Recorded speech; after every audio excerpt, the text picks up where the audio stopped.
देखिए, आज जो एडॉन संस्था के कुछ मेंबरगण और अभिभावक हमारे पास आए थे, जो एक केस रजिस्टर हुआ है भवारना थाने में।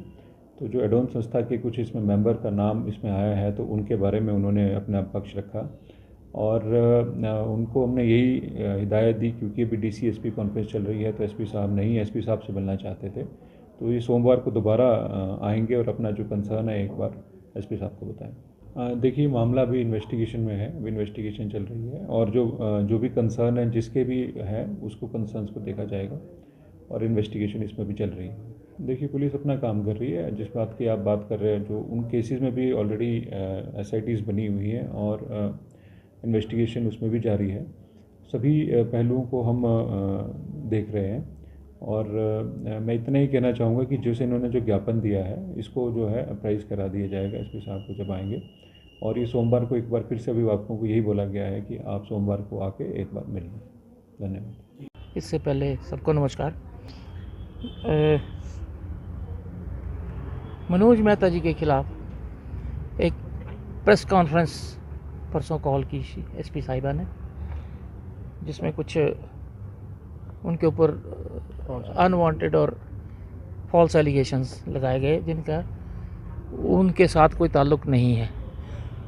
आज कम से कम जो लोग फिर उसको वायरल हो गई, उसको पढ़ने के बाद जब इकट्ठे हुए सारे कि हम लोगों के तो उन्होंने बड़ा कल्याण और बड़ा भला किया हुआ है, तो चलो अब हमारा भी फ़र्ज़ बनता है उसको अदा करेंगे जी। गलतफहमी अगर किसी को हुई है तो उसको हम दूर कर दे जाके सारे। तो पालमपुर, नगरोटा, गग्गड़, सुड़ा, इन एरिए से जिसको भी पता लगा वो सब आ गए और वो फिर फ्यूरी वहाँ तो बड़े तमतमाए हुए थे सारे कि जी नहीं, हम ऐसे करेंगे वैसे करेंगे। उन सबको मेहता जी ने शांत करके ये कहा कि अपनी बात जो है, जो आपको दुख लग रहा है, उसको आप एसपी साहिबा के पास रखें और उनको कहें कि ऐसा कुछ नहीं है। और ऐसे हम लोगों ने फिर ये आपस में डिसाइड किया कि ये हमारा ही फर्ज बनता है, इनका बोलने का कोई मतलब नहीं है। ऐसे था कि वहाँ पे सारे उनके पास वही लड़के आते हैं जो ड्रग एडिक्ट थे या जो प्रेजेंटली हैं, और लड़के खुद चल के आते हैं क्योंकि वो काउंसलिंग करते हैं और अच्छे डॉक्टरों का नाम लेके सुझाव दे के उनसे दवाई भी करवाते हैं, उनके पेरेंट्स को बताते हैं कि ऐसे करो ऐसे करो। और वो जो लड़का था वो भी अंडर ट्रीटमेंट है। उस लड़के ने किसी दूसरे लड़के को फ़ोन किया कि तू अपनी वो तेरे पास जो सोने की चेन है उसको लेके आ जा, आज हम चिट्टा करते हैं। तो उन्होंने उसके बदले उसको थप्पड़ थप्पड़ रख दिए, मारा उसको, कूटा, थोड़ा कूटा मीन्स कोई ऐसे डंडों डंडों से नहीं कूटा, पर मतलब जैसे समझाते हैं छोटे को या अपने कुलीग को या ब्रदर को। वो उसके पेरेंट्स देख रहे होंगे, अब किसी के भी पेरेंट्स तो माइंड करेंगे अपने लड़के का कुटता हुआ देखने। उन्होंने जाके उसके खिलाफ FIR कर दी। वो लड़के अरेस्ट हो गए। अरेस्ट होने के बाद जैसे होता है इन्वेस्टिगेशन पुलिस वालों ने की और अगले दिन बेल आउट हो गए।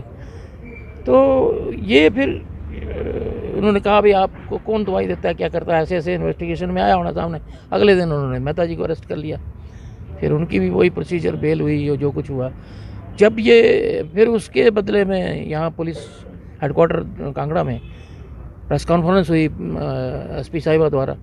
तो जब वो प्रेस कॉन्फ्रेंस उन्होंने खुद वायरल कर दी तो सभी के पास कन्वे हो गई, सभी ने देखे। सब अब समझ ये नहीं आ रहा था कि जो इतने सीरियस मामले हैं, जैसे मर्डर हो गया किसी का या जो डेथ केसेस हो गए, वो लेडी की हो गई उसी स्पॉट पे, दूसरे किसी लड़के का, उसको तो इन्होंने टच नहीं किया। ये छोटी सी बात, मार कुटाई तो लड़कों में कॉमन ही बात है, कोई बड़ी बात नहीं है। तो ये सारी मिसअंडरस्टैंडिंग दूर करने के लिए हम इकट्ठे हुए थे। मिली है तो बताएं, वो सामने रखे वो फोटो। नहीं, मेडिसिन तो मेरे घर में भी मिल जाएगी, पर वो किस चीज़ की मेडिसिन है ये तो पता हुआ हमें भी। मेडिसिन कोई नहीं मिली, नहीं है, पहली बात मिली नहीं है। नहीं बाबा, वो आपके पास वो होगा, वो जब पुलिस वालों ने चलती बार दिया था, है ना, जो उसकी कॉपी। नहीं तो वो एनाल्जीन वगैरह अगर ऐसी कोई मेडिसिन मिली है तो मैं आई डोंट नो, लेकिन मेडिसिन जो अगर वो समझते हैं कि ड्रग वाली देते हैं वो गलत है।